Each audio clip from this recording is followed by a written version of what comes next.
A Christmas Carol, a story by Charles Dickens. Once upon a time, on a Christmas Eve, old Scrooge sat busy in his office. It was very cold. Everyone was excited that Christmas was coming.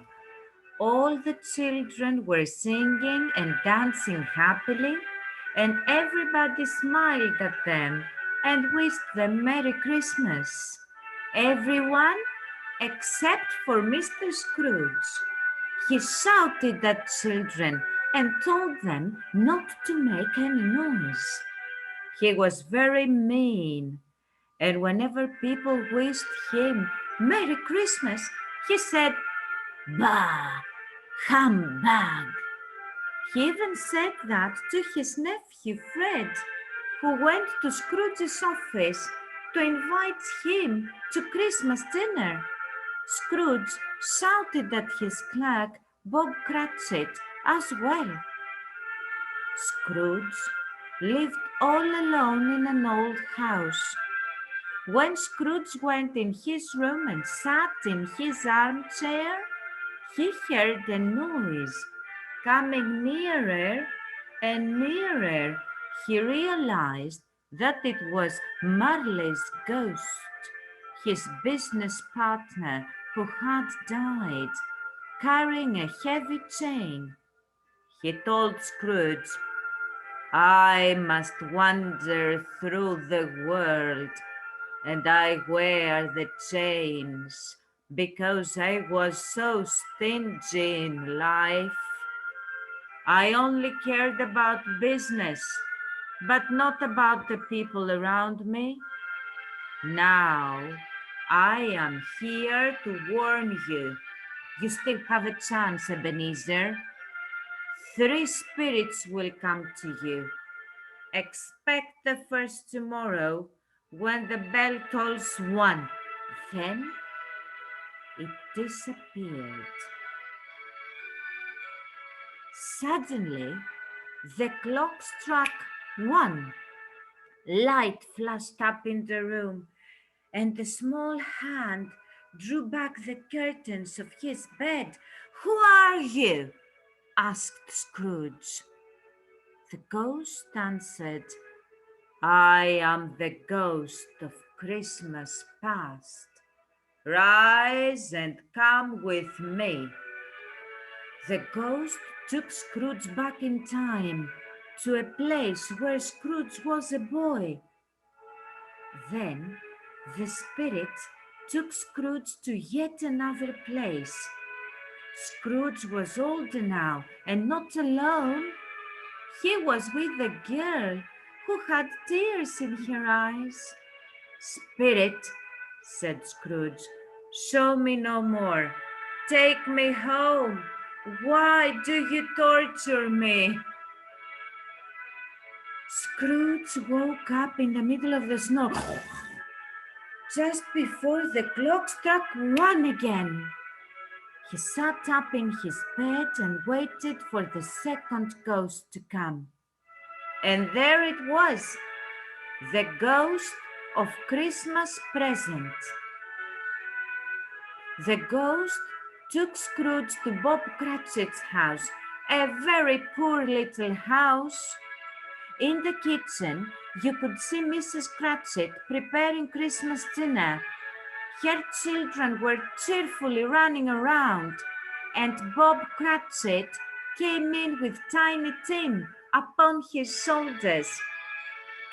Tiny Tim was Bob Cratchit's youngest son. He had a little crutch with him. Then Christmas dinner was ready, and everyone sat down at the table. As the Cratchits were very poor, it was not much they had for Christmas dinner, but still, everyone was joyful, and you could feel that they all had the Christmas spirits in their hearts. "A Merry Christmas to us all, my dears. God bless us," said Bob Cratchit. "God bless us, everyone," said Tiny Tim. Spirit, said Scrooge, who felt sorry for the boy.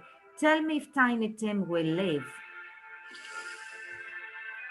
I see an empty seat, replied the ghost, and the crutch without an owner.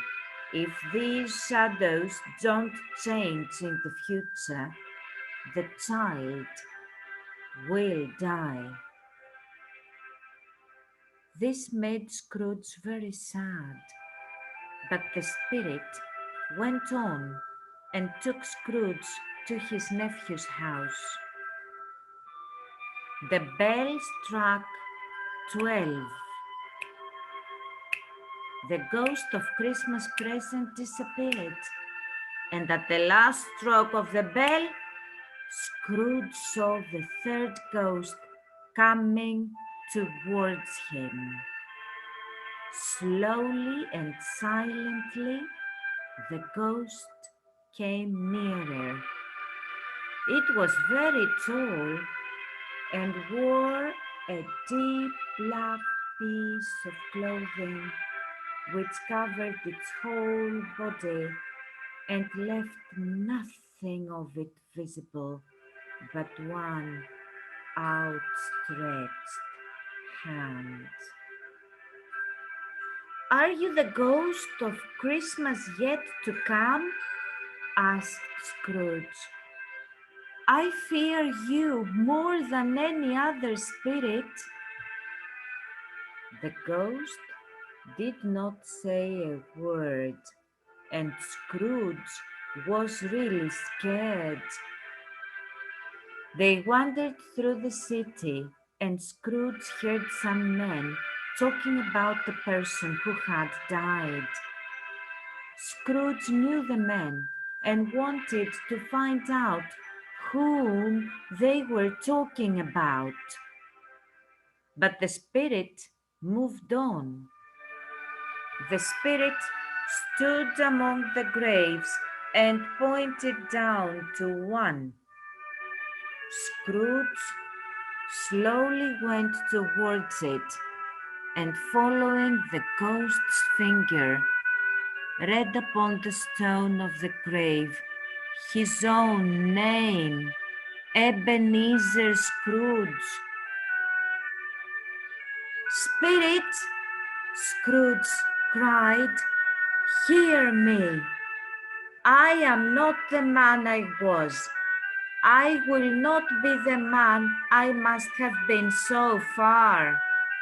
Why show me this if I am past all hope? Good Spirit, I will honor Christmas in my heart and try to keep it all the year. I will live in the past, the present, and the future. The spirits of all three shall be within me. I will not ignore the lessons that they teach. Oh, tell me that I may change my fate. Suddenly, he found out he was back in his bed.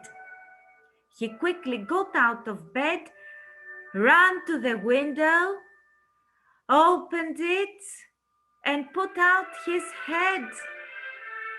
What's today? Cried Scrooge, calling downward to a boy in Sunday clothes. Today? Replied the boy. Why, Christmas Day. It's Christmas Day, said Scrooge to himself.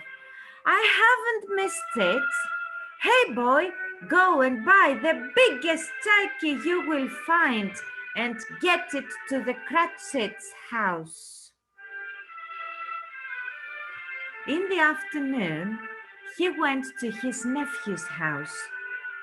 Fred, said Scrooge, it's your uncle, Scrooge. I have come to dinner.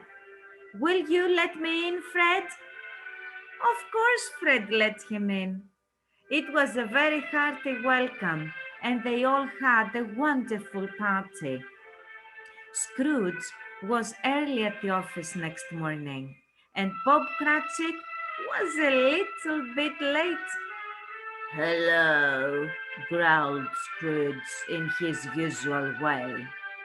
"What do you mean by coming here at this time of day? I am not going to stand this sort of thing any longer. And therefore," he continued, jumping from his stool, "and therefore I am about to raise your salary. A Merry Christmas, Bob." Bob Cratchit was very surprised, and so were many people who found Scrooge so changed. Scrooge became a better person. To Tiny Tim, who did not die, he was a second father.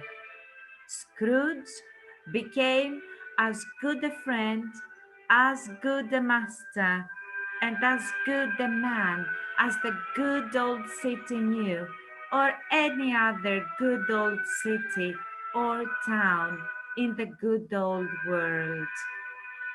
It was always said of Scrooge that he knew how to keep Christmas well. May that be truly said of us and all of us. And so, as Tiny Tim would say, God bless us, everyone. Let's have a very Merry Christmas, lots of fun, and a Happy New Year.